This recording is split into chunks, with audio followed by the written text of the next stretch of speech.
Any decision to build a pipeline to transport Russian gas through Turkey should be made in consultation with the European Union and should not breach pre-existing legal commitments, the European Commission's energy chief said.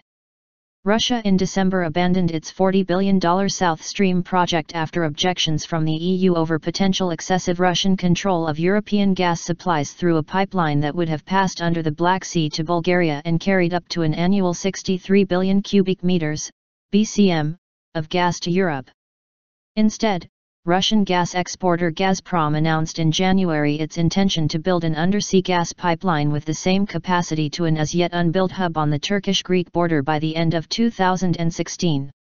During a visit to Turkey, Maros Sefcovic, the European Commission's vice president in charge of Energy Union, said that no details on the Russian proposal had been received and that any plans should be economically viable and compatible with Gazprom's obligations to its long-term European customers. When we speak about some big supplies for European customers, you cannot adopt such a decision without talking to them, without talking to the EU and without talking to the European Commission, Sefcovic said at a press briefing in Ankara on late March 16. He also expressed concern over the potential switching off of existing routes via Ukraine in favor of the proposed Turkish stream.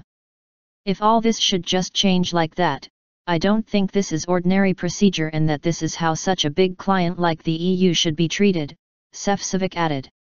The EU is the world's largest energy customer, spending €400 billion, $423.7 billion,